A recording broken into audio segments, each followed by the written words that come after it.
सामने ही है। हम बड़ी सरप्राइज़ हुआ मैं जब मैंने कल देखा कुछ चैनल्स पे टिकर चलते हुए कि हमें शायद खान साहब ने नाराज़गी की वजह से या तैयार ना होने की वजह से हटा दिया। It was very surprising. हालांकि हम लोग तो मुश्किल में लोगों के साथ खड़े होने वाले हैं, साथ छोड़ने वालों में से नहीं हैं, और ये शायद आप लोगों को बहुत अच्छी तरह से पता है, मगर चलें वो बेहतर समझते होंगे जिन्होंने ये रिपोर्टिंग की। खान साहब के केसेस का ये सबसे मुश्किल पार्ट था, और खान साहब ने आज आपको क्लेरिफाई कर दिया अदालत में ऑलरेडी खुद से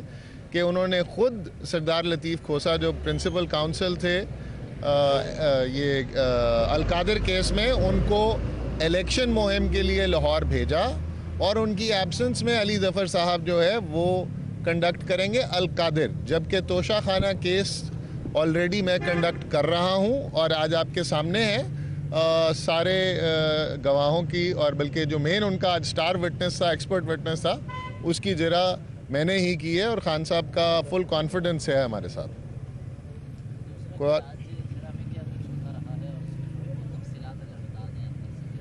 आज इन्होंने जो अपना एक्सपर्ट विटनेस पेश किया, जिसने एक 2 अरब रुपए से ऊपर, बल्कि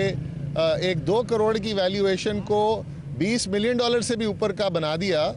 उसका आज स्टेटमेंट था। इमरान बशीर और ये साहब जो हैं, ये मेन रेनबो इम्पैक्ट्स एक कंपनी है दुबई में, पता नहीं किधर है, अल्लाह बेहतर जानता है किधर है, जिसने एक 2 करोड़ रुपए की चीज़ को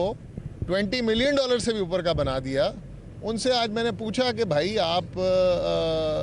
ने इतनी बड़ी वैल्यूएशन की तो आप हैं कौन, आपने क्या, आपकी क्या एजुकेशन है, आपकी क्या क्रेडेंशियल्स हैं, आपने किस बेसिस पे ये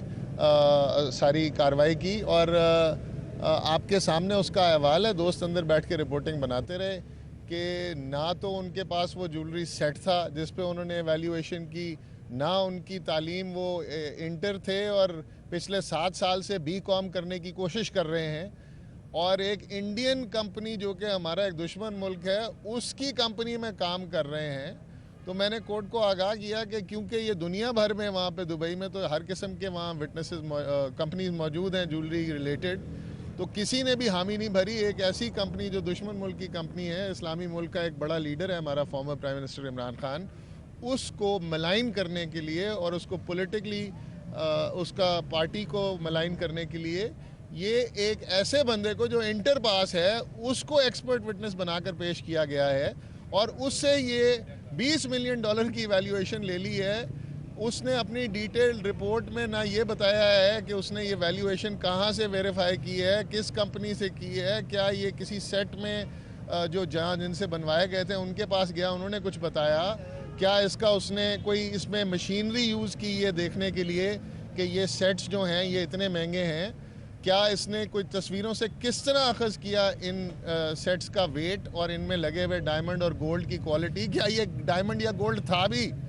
ये उसको कैसे पता चला। तो ये सब जवाब देने से वो कासिर था, और उसने कहा कि मुझे एक लिस्ट दी गई थी तो मैंने उसके मुताबिक रिपोर्ट बना दी। जब मैंने उससे उस लिस्ट का पूछा तो वो लिस्ट भी उसने जमा नहीं कराई हुई थी। तो वो मैंने उससे ये भी पूछा कि यार अगर तुम्हें लिस्ट में मैं कुछ भी लिख के दे दूँ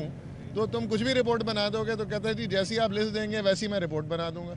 तो मेरा ये था कि भाई ये तो लिस्ट आपको दी ही हमारे दुश्मनों ने है, और ये कैसे साबित किया आपने कि ये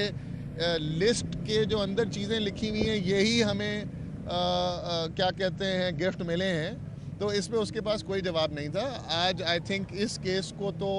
यहाँ पर दफन हो जाना चाहिए, और हमें कुछ ख्याल करना चाहिए कि हम अपने वज़ीर आज़म के ऊपर इतने भोंडे तरीके से इल्ज़ाम ना लगाएं। ये इसमें हमारे मुल्क का भी मजाक उड़ता है और हमारी कौम का भी मजाक उड़ता है। जब आपका सियासी हलीफ अगर वो मकबूलियत खो बैठे तो उसको इस तरीके से पीनलाइज करने की कोशिश नहीं करनी चाहिए। Thank you very much.